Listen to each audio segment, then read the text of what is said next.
Hi hello ಎಲ್ಲರೂ ಕೂಡ ನಮಸ್ತೆ. ಇವತ್ತಿನ ಕ್ಲಾಸ್ ಒಳಗೆ ನಾವು ಬೆಳವಣಿಗೆ ಮತ್ತು ವಿಕಾಸ ಈ ಕಾನ್ಸೆಪ್ಟ್ಸನ್ನು ನೋಡೋಣ. ಬೆಳವಣಿಗೆ ಮತ್ತು ವಿಕಾಸ ಯಾಕಪ್ಪ ಅಂತಂದರೆ ಇದು ಟಿ ಟಿ ಮತ್ತು ಸೆಂಟ್ರಲ್ ಟಿ ಟಿ ಈ ಕಾನ್ಸೆಪ್ಟ್ಸ್ ಮೇಲೆ ಭಾಳ ಕ್ವಶನ್ಸ್ ಬರ್ತಾವೆ. ಹಾಗಾಗಿ ಇವತ್ತು ಈ ಕಾನ್ಸೆಪ್ಟ್ಸ್ನ ಕವರ್ ಮಾಡೋಣ. ಫಸ್ಟಿಗೆ ಗ್ರೋತ್ ಅಂತಂದರೆ ಬೆಳವಣಿಗೆ ಅಂತ ಅಂದರೆ ಏನಪ್ಪ ಅಂತಂದ್ರೆ ಇದು ವ್ಯಕ್ತಿಯ ಫಿಸಿಕಲ್ ಡೆವಲಪ್ಮೆಂಟ್. ಫಿಸಿಕಲ್ ಅಂತಂದ್ರೆ ವ್ಯಕ್ತಿದ ದೈಹಿಕ ಬೆಳವಣಿಗೆಗೆ ಏನು ಕರಿತೀವಿ ನಾವು ಗ್ರೋತ್ ಅಂತೇಳಿ ಕರಿತೀವಿ. Growth goes on till maturity. ಪಕ್ವತೆ ತಕ್ಕ ಅಷ್ಟ ಗ್ರೋತ್ ಕಂಟಿನ್ಯೂ ಆಗ್ತೈತಿ. ಸಾಯಿತಕ್ಕ ಬೆಳವಣಿಗೆ ಆಗಂಗಿಲ್ಲ. ಪಕ್ವತೆ ಹಂತ ತಲುಪುತನ ಮಾತ್ರ ನಾವು ಬೆಳವಣಿಗೆ ಹೊಂದ್ತೀವಿ. ಒಂದು ಸರ್ಟನ್ ಏಜಿಗೆ ನಮ್ದು ಹೈಟ್ ಜಾಸ್ತಿ ಆಗೋದು ಕಡಿಮೆ ಆಗ್ತೈತಿ. ಈ ಥರ ಇದು ಬೆಳವಣಿಗೆ. Growth is change in physical aspects such as height, weight, size and shape of the body. Growth ಅಂತಂದ್ರೆ ವ್ಯಕ್ತಿದ ಹೈಟ್, ವೇಟ್, ಸೈಜ್ ಮತ್ತು ಶೇಪ್ ಇವೆಲ್ಲ ಚೇಂಜಸ್ ಆಗ್ತಾವಲ್ಲ, ಇದಕ್ಕೆ ನಾವು ಬೆಳವಣಿಗೆ ಅಂತ ಹೇಳಿ ಕರಿತೀವಿ. ಓಕೆ, ಇನ್ನು ನೆಕ್ಸ್ಟ್ ಏನಪ್ಪ ಅಂತಂದ್ರೆ ವಿಕಾಸ ಅಂತ ಬರ್ತೈತಿ. ವಿಕಾಸ ಅಂತಂದ್ರೆ first point, development includes growth. ವಿಕಾಸ ಬೆಳವಣಿಗೆ ಒಂದು ಪಾರ್ಟ್ ಅದ. ಬೆಳವಣಿಗೆ ಎಂಬುದು ವಿಕಾಸದ ಒಂದು ಭಾಗ. Development goes from womb to tomb ಅಂತ ಹೇಳಿ ಕರೀತಾರೆ ಡೆವಲಪ್ಮೆಂಟ್. ಯಾಕಂದ್ರೆ ಹುಟ್ಟೋಕ್ಕಿಂತ ಮುಂಚೆ ಗರ್ಭದೊಳಗೆ ಏನು ಕಲಿತಾರಲ್ಲ ಅಲ್ಲಿಂದ ಹಿಡಿದು ಟೋಂಬ್ ಸಾಯಿ ತನಕ ಅಲ್ಲಿ ತನಕ ವಿಕಾಸ ಇರ್ತೈತಿ. Development is the quantitative change in that occurs in the internal aspects of a person such that emotional, social, spiritual and moral aspects. Development ಯಾವ ಆಸ್ಪೆಕ್ಟ್ಸ್, ಇಂಟರ್ನಲ್ ಆಸ್ಪೆಕ್ಟ್ಸ್ ಯಾವ ಅಂತಂದ್ರೆ ವ್ಯಕ್ತಿಯ ಎಮೋಷ್ನಲ್ ಆಗಿರ್ಬೋದು, ಸೋಷಿಯಲ್ ಆಗಿರ್ಬೋದು, ಸ್ಪಿರಿಚುವಲ್ ಆಧ್ಯಾತ್ಮಿಕ ಆಗಿರ್ಬೋದು, ಮಾರಲ್ ನೈತಿಕ ಇವೆಲ್ಲ ಬೆಳವಣಿಗೆ ಆಗ್ತಾವಲ್ಲ, ಇವೆಲ್ಲ ಇದನ್ನು ನಾವು ವಿಕಾಸ ಅಂತ ಹೇಳ್ಬಿಡ್ತೀವಿ. ಎಮೋಷ್ನಲ್, ಸೋಷಿಯಲ್, ಸ್ಪಿರಿಚುವಲ್ ಇವೆಲ್ಲ ಚೇಂಜಸ್ ಆಗ್ತಿರ್ತಾವಲ್ಲ ವ್ಯಕ್ತಿ ಒಳಗೆ, ಇದಕ್ಕೆ ನಾವು ವಿಕಾಸ ಅಂತ ಹೇಳಿ ಕರಿತೀವಿ. ಓಕೆ, ಇನ್ನು difference between growth and development ನೋಡೋಣ. ಗ್ರೋತ್ ಮತ್ತು ಡೆವಲಪ್ಮೆಂಟದ ನಡುವೆ ಇರುವ ಡಿಫ್ರೆನ್ಸ್. ಫಸ್ಟಿಗೆ ಗ್ರೋತ್ ಒಳಗೆ growth is physical aspect. Growth ಏನು ಫಿಸಿಕಲ್ ಆಸ್ಪೆಕ್ಟ್. ಅದರ development includes cognitive, physical, emotional, social ಇವೆಲ್ಲ ಆಸ್ಪೆಕ್ಟ್ಸ್ ಅದಾವೆ ಡೆವಲಪ್ಮೆಂಟ್ ಒಳಗೆ.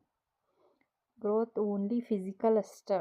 ಆದರೆ ಡೆವಲಪ್ಮೆಂಟ್ ಒಳಗೆ ಕಾಗ್ನಿಟಿವ್, ಫಿಸಿಕಲ್, ಎಮೋಷ್ನಲ್, ಸೋಷಿಯಲ್ ಇವೆಲ್ಲ ಎಕ್ಸೆಟ್ರಾ ಇವೆಲ್ಲ ಬರ್ತಾವೆ ಡೆವಲಪ್ಮೆಂಟ್ ಒಳಗೆ. ಇನ್ನು second point, growth can be measured. ಗ್ರೋತನ್ನು ನಾವು ಏನು ಮಾಡ್ಬೋದು, ಮೀಸರ್ ಮಾಡ್ಬೋದು. ಅದನ್ನು ಮೀಸರ್ ಮಾಡಿ ಹೇಳ್ಬೋದು, ಇದಿಷ್ಟು ಐತಿ, ಇಷ್ಟು ಹೈಟ್ ಐತಿ, ಇಷ್ಟು ವೇಟ್ ಐತಿ, ಈ ಥರ ನಾವು ಮೀಸರ್ ಮಾಡಿ ಹೇಳ್ತೀವಲ್ಲ, ಇದಕ್ಕೆ ಗ್ರೋತ್ ಕ್ಯಾನ್ ಬಿ ಮೀಸರ್ಡ್ ಅಂತ ಹೇಳ್ತೀವಿ. Development can only assessed. ಅದನ್ನು ಮೌಲ್ಯ ಮಾಡ್ಬೋದು, ಅಂದರೆ ಪರೀಕ್ಷೆ ಮಾಡ್ಬೋದು. ಈಗ ನಿನಗೆ ಎಷ್ಟು ಬುದ್ಧಿಮಟ್ಟ ಐತಿಪ್ಪ ಅಂಥೇಳಿ ನಾವು ಪರೀಕ್ಷೆ ಮಾಡ್ತೀವಿ. ಪರೀಕ್ಷೆ ಮಾಡಿ ಅದನ್ನು ತಿಳ್ಕೊತೀವಿ. ಈ ಥರ ಅಸೆಸ್ ಮಾಡ್ಬೋದು ಡೆವಲಪ್ಮೆಂಟನ್ನು. In third point, growth is part of development. ವಿಕಾಸದ ಒಂದು ಭಾಗ ಬೆಳವಣಿಗೆ. Development includes growth. ವಿಕಾಸ ಬೆಳವಣಿಗೆಯನ್ನು ಹೊಂದಿದೆ ಅಂತ ಹೇಳಿ ಹೇಳ್ತಾರೆ. ಇನ್ನು next, growth is quantitative. Growth ಏನೈತಿ ಅಂತಂದ್ರೆ ಪರಿಮಾಣಾತ್ಮಕವಾದದ್ದು, ಮತ್ತು ವಿಕಾಸ ಏನೈತಿ ಗುಣಾತ್ಮಕವಾದದ್ದು. ಬೋತ್ ಕ್ವಾಂಟಿಟೇಟಿವ್ ಆ್ಯಂಡ್ ಕ್ವಾಲಿಟೇಟಿವ್, ಪರಿಮಾಣಾತ್ಮಕ ಮತ್ತು ಗುಣಾತ್ಮಕ ಎರಡೂ ಐತಿ ವಿಕಾಸ. ಇವೆರಡೂ ಹೊಂದಿದ್ಯಾವ್ದು ವಿಕಾಸ. ಬರೀ ಪರಿಮಾಣಾತ್ಮಕ ಯಾವ್ದಂದ್ರೆ ಬೆಳವಣಿಗೆ. Growth goes on till maturity. ಪರಿಪಕ್ವತೆ ಹೊಂದುತನ ಮಾತ್ರ ಏನಿರ್ತೈತಿ, ಬೆಳವಣಿಗೆ ಇರ್ತೈತಿ. ಆದ್ರೆ ಡೆವಲಪ್ಮೆಂಟ್ ಕಂಟಿನ್ಯೂಸ್ ಈ ಪರ್ಸಂಟೈಸ್ ಅಂತಂದ್ರೆ ಡೆವಲಪ್ಮೆಂಟ್ ಸಾಹಿತ್ಯಕಾನು ಆಗ್ತಿರ್ತೈತಿ. ಸಾಹಿತ್ಯನಾನು ಎಮೋಷ್ನಲ್ ಫಿಸಿಕಲ್ ಚೇಂಜಸ್ ಆಗ್ತಿರ್ತಾವೆ. ಅವು ಕಾಗ್ನಿಟಿವ್, ಫಿಸಿಕಲ್, ಎಮೋಷ್ನಲ್, ಸೋಷಿಯಲ್ ಇವೆಲ್ಲ ಚೇಂಜಸ್ ಆಗ್ತಿರ್ತಾವೆ. ಸೊ ಸಾಹಿತ್ಯಕಾನು ವಿಕಾಸ ಇರ್ತೈತಿ, ಆದರೆ ಬೆಳವಣಿಗೆ ಒಂದು ಹಂತದ ತನಕ ಮಾತ್ರ ಇರ್ತೈತಿ. ಓಕೆ, ತಿಳಿತಾ? ನೆಕ್ಸ್ಟ್ ಟೈಪ್ಸ್ ಆಫ್ ಡೆವಲಪ್ಮೆಂಟ್ನ ವಿಧಗಳು ಯಾವಪ್ಪ ಅಂತಂದ್ರೆ physical development, cognitive development, emotional development, social development, moral development, language development. Okay, ಇದ್ರೊಳಗೆ ಫಸ್ಟ್ ಯಾವುದಪ್ಪ ಅಂತಂದ್ರೆ ಫಿಸಿಕಲ್ ಡೆವಲಪ್ಮೆಂಟ್. ಫಿಸಿಕಲ್ ಡೆವಲಪ್ಮೆಂಟ್ ಅಂತಂದ್ರೆ physical development means development of body includes muscles, bones, organs. It includes motor development. ಫಸ್ಟಿಗೆ ಇದು physical development ಅಂದ್ರೆ ವ್ಯಕ್ತಿ ಒಳಗೆ ಇರುವಂಥ ಮಸಲ್ಸ್, ಸ್ನಾಯುಗಳು, ಎಲುಬುಗಳು, ಆರ್ಗನ್ಸ್, ಅಂಗಾಂಗಗಳು ಇವೆಲ್ಲ ಬೆಳವಣಿಗೆ ಹೊಂದ್ತಾವಲ್ಲ, ಚೇಂಜ್ ಆಗ್ತಾವಲ್ಲ, ಚೇಂಜಸ್ ಆಗ್ತಿರ್ತೈತಿ. ಆ ಡೆವಲಪ್ಮೆಂಟ್ ಇದಕ್ಕೆ ನಾವು ಏನು ಕರಿತೀವಿ, ಫಿಸಿಕಲ್ ಡೆವಲಪ್ಮೆಂಟ್ ಅಂತ ಹೇಳಿ ಕರಿತೀವಿ. ಇನ್ನು ಇಟ್ ಇನ್ಕ್ಲೂಡ್ಸ್ ಮೋಟಾರ್ ಡೆವಲಪ್ಮೆಂಟ್ ಅಂತ ಹೇಳ್ತಾರೆ. ಮೋಟಾರ್ ಡೆವಲಪ್ಮೆಂಟ್ ಅಂತಂದ್ರೆ ಒಂದು ಪಾರ್ಟದ ಮೇಲೆ ಚಲೋ ಒಳ್ಳೆ ಕಂಟ್ರೋಲ್ ತಗೊಳ್ಳೋದು, ಒಂದೊಂದು ಪಾರ್ಟ್ ಮೇಲೆ, ಅದಕ್ಕೆ ನಾವು ಮೋಟಾರ್ ಡೆವಲಪ್ಮೆಂಟ್ ಅಂತ ಹೇಳಿ ಕರಿತೀವಿ. ಮೋಟಾರ್ ಡೆವಲಪ್ಮೆಂಟ್ ಒಳಗೆ ಎರಡು ಟೈಪ್ಸ್. ಒಂದು gross motor development of large muscles in the child's body. These muscles help to sit, stand, walk and run. Gross motor development ಅಂದ್ರೆ ಲಾರ್ಜ್ ಮಸಲ್ಸ್, ದೊಡ್ಡ ಸ್ನಾಯುಗಳ ಬೆಳವಣಿಗೆ ಆಗ್ತೈತ್ಲೆ. ದೊಡ್ಡ ಸ್ನಾಯುಗಳು ಯಾವಾಗ ಬೆಳವಣಿಗೆ ಆಗ್ತಾವೆ? ಚೈಲ್ಡ್ ಇದ್ದಾಗನೇ ದೊಡ್ಡ ಸ್ನಾಯುಗಳು ಬೆಳವಣಿಗೆ ಆಗಿರ್ತಾವೆ. ಆ ದೊಡ್ಡ ಸ್ನಾಯುಗಳ ಬೆಳವಣಿಗೆ ಆದಮೇಲೆ ಅವೇನು ಮಾಡ್ತಾವೆ? ಹೆಲ್ಪ್ ಮಾಡ್ತಾವೆ ಕುಂಡ್ರಾಕ, ನಿಲ್ಲಕ್ಕ, ಮತ್ತು ವಾಕ್ ಮಾಡಕ್ಕೆ, ರನ್ ಮಾಡಕ್ಕೆ, ಇವೆಲ್ಲ ಹೆಲ್ಪ್ ಮಾಡ್ತಾವಲ್ಲ. ಇದಕ್ಕೆ ನಾವು ಗ್ರಾಸ್ ಮೋಟಾರ್ ಡೆವಲಪ್ಮೆಂಟ್ ಅಂತ ಹೇಳಿ ಕರಿತೀವಿ.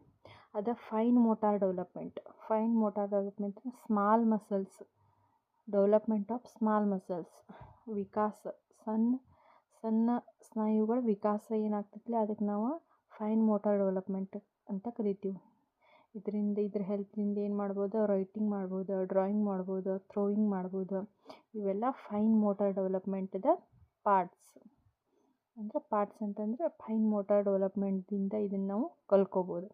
ರೈಟಿಂಗ್, ಡ್ರಾಯಿಂಗ್, ಥ್ರೋಯಿಂಗ್ 2 ಟೈಪ್ಸ್ ಬರ್ತಾವೆ, gross motor development and fine motor development. Next questions ನೋಡೋಣ. ಇನ್ನು ಮುಂದಿನ ಪಾರ್ಟನ್ನು ನೆಕ್ಸ್ಟ್ ಕ್ಲಾಸ್ ಒಳಗೆ ಡಿಸ್ಕಷನ್ ಮಾಡೋಣ. ಇದ್ರ ಮೇಲೆ ಒಂದು ಸ್ವಲ್ಪ previous year questions, central T ಕೇಳಿರುವಂಥ ಪ್ರೀವಿಯಸ್ ಇಯರ್ ಕ್ವಶನ್ಸ್ ನೋಡೋಣ. First, development proceeds from dash to dash. First option general to specific, second option complex to hard, third option specific to general, last option simple to easy. ಇದ್ರಾಗ ಯಾವುದಪ್ಪ ಅಂತಂದ್ರೆ development proceeds from, ಎಲ್ಲಿಂದ ಎಲ್ಲಿ ಹೋಗ್ತೈತೆ development ಹೇಳ್ರಿ ನೋಡೋಣ. Yes, obviously right answer, general to specific. Next question.